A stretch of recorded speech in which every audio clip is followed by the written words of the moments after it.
네, 안녕하십니까. 이베스트 투자증권 투자전략팀장 신종호입니다. 2019년 1월 1주차에 대한 마켓 굴루를 말씀드리도록 하겠습니다. 제목을 제가 연준과 은행들의 스탠스라고 정했는데요. 올해, 지난해에도 마찬가지였지만 올해도 연준의 어떤 긴축의 강도, 스탠스가 상당히 중요할 거라고 보이고, 그 안에서 미국 은행들의 어떤 대출이 얼마나 일어나는지가 올해 수익률의 관건이다 라고 보고 있습니다. 표를 보고 이제 3페이지에 있는 그래프 올라갈 텐데요. 좀 꽤 복잡해 보이지만 전체적인 그림을 보시면 그러니까 작년에 수익을 냈었던 자산이 얼마나 없었는지를 보실 수 있을 거예요. 파란색으로 음영 처리된 게 연도별로 그 해에 플러스가 난 자산을 나타낼 수 있는데 2001년에 IT 버블 붕괴 내지는 하다못해 2008년에 어떤 금융위기 때보다도 플러스가 난 자산이 없었어요. 그만큼 작년은 너무 힘들었습니다.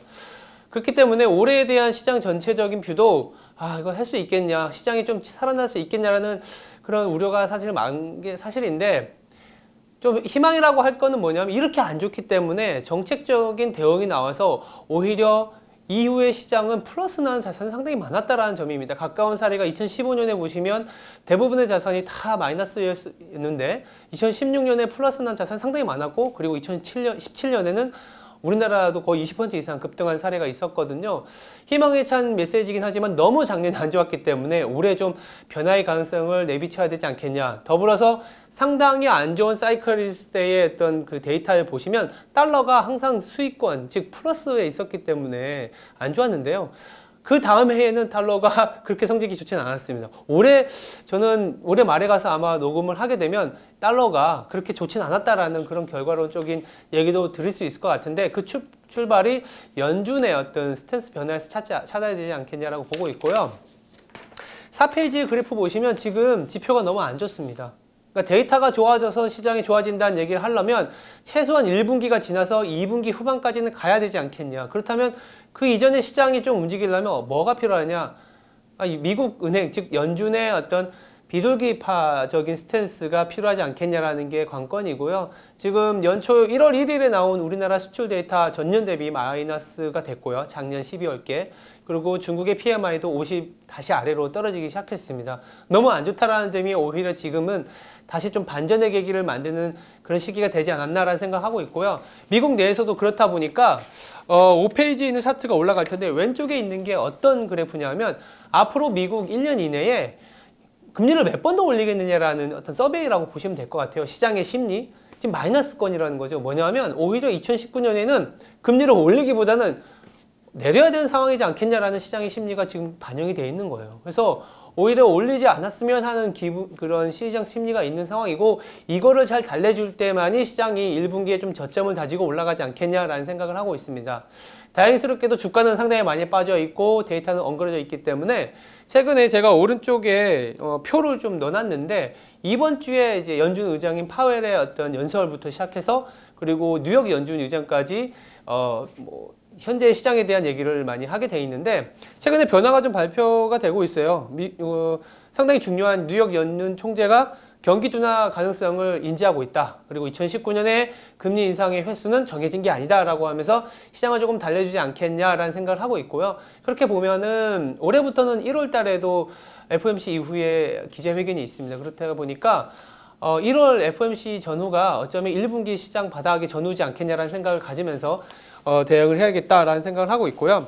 6페이지에 보시면 차트가 길게 있는데, 금융위기 이후에 뭐니 해도 주도 국가와 주도 업종은 미국과 나스닥이었습니다. 나스닥이 부러진 이상 미국도 좀 변해야 되는 상황이 왔다라고 보고 있고요.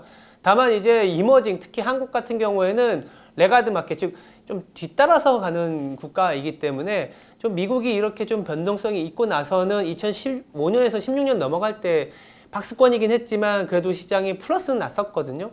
그 시장이 되지 않을까라는 그런 전망을 하고 있습니다. 2019년 인덱스 전체적인 지수의 수익률이 그렇게 좋지 않을 수 있긴 하겠지만, 그래도 내부적인 종목이나 업종별 수익률은 상당하게 좀 액티브하게 움직이지 않을까라는 전망을 말씀드리고 있는 상황이고요.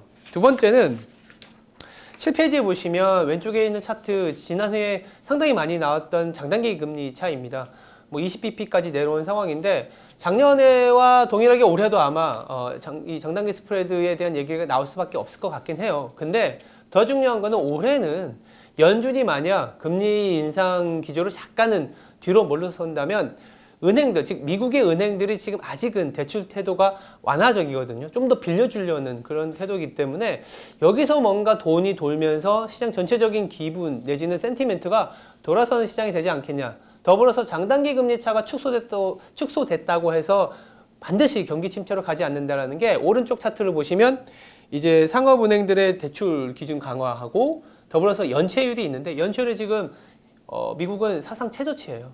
그러니까 연체율이 낮기 때문에 은행들 입장에서도 돈을 계속 빌려주는 거죠. 이 상황이 2019년에는 좀 펼쳐질 수 있는 가능성. 그래서 작년에는 장단기 금리차만 봤다면 올해 같은 경우에는 연체율 데이터도 좀 같이 보자. 근데 지금은 연체율이 굉장히 낮다. 그래서 연준이 조금만 뒤로 물러나 준다면 2019년 해볼만 하다. 그게 연초부터 조금은 파월 의장의 어떤 입술을 보면서 가능성이 타진될 수 있다라고 보고 있고요. 8페이지에 있는 차트는 미국의 최근에 장단기 금리차 작년에 너무 많이 축소되다 보니까 미국 은행권들 수익성이 안 좋아지는 거 아니냐라고 하지만 사실상 예전의 과거의 사이클하고 다르게 수익성이 상당히 좋습니다. 그래서 최근에 하이힐드 같은 것들이 좀 문제가 되다 보니까 이거 소위 말하는 이제 좀 연쇄 도산 가능성이 있는 거 아니야라는 우려도 있는데 그렇지 않다 정도의 차트를 보시면 될 것 같고요. 마지막으로 9페이지는 결국 2019년에는 예대율이 조금은 올라갈 것 같아요. 연준이 약간 뒤로 물러서주는 스탠스를 보여줄 수 있기 때문에 그러면 대출이 올라서게 되면 작년에는 오히려 디플레이션 리스크가 상당히 컸던 해였다고 보고 있습니다. 한국도 사실은 디플레이션 리스크를 제거했어야 되는데 금리를 올리면서 2018년 상당히 안 좋았는데 올해는 BOK 즉 한국은행도 디플레이션 리스크를 차단하려는 움직임을 보여줄 수 있고 더불어서 연준조차도 인플레 유발 정책으로 돌아서는 계기가 되지 않겠냐라고 보고 있습니다. 그러면 은행들도 지금은 대출 태도도 완화적이고 연체율도 낮고 예대율도 상당히 낮기 때문에 대출 그로스가 올라가면서 인플레이션 해지 자산에 대한 수요가 상당히 많아질 수 있다. 그러니까 주식은 당연히 포함이 되고 원재료도 마찬가지고요. 그래서 올해 말에 갔을 때는 작년하고 달리 조금은 희망찬 그런 얘기를 들을 수 있는 한 해가 되지 않겠냐라는 생각에서 1월 1주차에 대한 얘기를 말씀을 드렸습니다. 네, 감사합니다.